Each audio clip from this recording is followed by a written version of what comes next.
Сәлеметсіздер ме, 7 сынып оқушылары? Біз бүгінгі видеода қазақ әдебиетінен 3 тоқсанға арналған тырбы жұмысын орындайтын боламыз. Бірінші тапсырма: Батыр-баян дастанының тақырыбын анықтап көріңіз. Б. Қазақи рух пен жігер, ел намысын қорғау. Екінші тапсырма: дастандағы ноянды сипаттаған сөз оралымы, бөрінің бөлтірігі. С.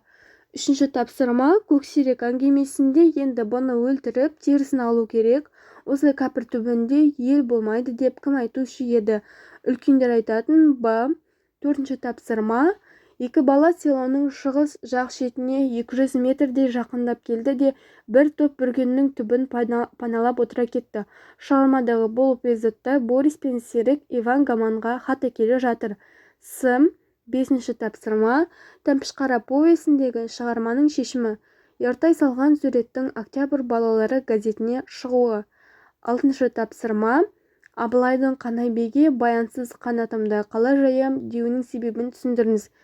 Менің ойымша, Абылайдың баянсыз қанатымды қалай жаям деуінің себебі Абылайдың Баян батырды аса қатты бағалайтынында деп ойлаймын.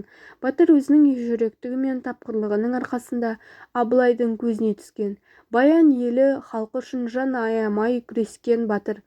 Жетінші тапсырма: көксеректің ауыл тұрғынына айналған кезімен жойқын, дүлей күшке айналған бейнесін салыстырыңыз. Көксерек ауыл тұрғыны болған кезінде оны қасқыр болғандығынан ауылдағы иттер жақтырмайтын. Ол бөлтірік кезінде ауыл иттерінен қанша таяқ жесе де ыңқайтпайтын болған. Ал жойқын, дүлей күшке айналған кезінде нағыз қасқыр болды. Көксерек көкжалға айналып, оның сұр жүндері, өткір көздері, сұсты түрі ауыл иттермен бірге ауыл тұрғындарына да үрей мен қорқыныш тудырады. Келесі 8-ші тапсырмам: Тәмпішқара повесінде Шаншатай бойынан қандай қасиеттерді байқай алдыңыз? Шығармада Шаншатай бойынан барша адамгершілік қасиеттерді байқадым. Шаншатай бойында әдептілік пен ұқыптылық және еңбексүйгіштік, кішіпейілділік пен сыпайылық секілді адами асыл қасиеттерді байқауға болады. 9-шы тапсырма: осынша бүліншілікке қанішер қарақшы Гитлер жауапты. Баланы анадан, ананы баладан айырған сол қарақшы деген Сильвестрдің ойын әрі қарай дамытып жазыңыз. Гитлер бастаған соғыстың себебінен барша отбасыларда қайғы-қасірет орын алды. Соғыстың кесірінен адамдар жақындарынан айырылды.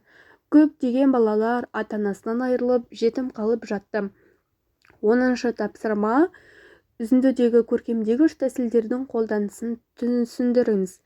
Ерлерді ұмытса да ел сел ұмытпас, ерлерді ұмытса да ел жел ұмытпас, ел үшін жанынан кешіп жауды қуған, ерлерді ұмытса да ел шөл ұмытпас, ер жауын зерттеп өртпіп тынбай жортқан, ерлерді ұмытса да ел бел ұмытпас, ел үшін төккен ерлер қанын жұтқан, ерлерді ұмытса да ел жер ұмытпас, арқаның селі, желі, шөлі, белі, ерлерді ұмытпаса, ел де ұмытпас.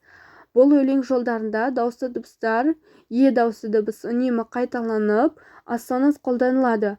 Өлең жолдарында қайталаудың анафора, эпифора деген түрлері қолданылған. Өлең ерлерді ұмытса да ел деген бірдей сөздер бірнеше рет қайталанып, басталып анафора болып тұр. Ал өлең жолдарының соңында ұмытпас деген сөз қайталанып, эпифора болып тұр. 11-ші тапсырма: ел мүддесін ойлаған Баян батыр ерліктің, отаншылдықтың үлгісі деген пікірді қалай түсіндіресіз? Шығармадан дәлелдер келтіре отырып эссе жазыңыз. Батыр-баян поэмасы Мағжан Жұмабаевтың қаламынан туған ең үздік шығармасы. Шығармада Баянның елін сатып қалма қызымен қашқан туған бауыры Ноян мен сүйген қызын атуы, кейін қалмақтармен соғыста қаза табуы баяндалады.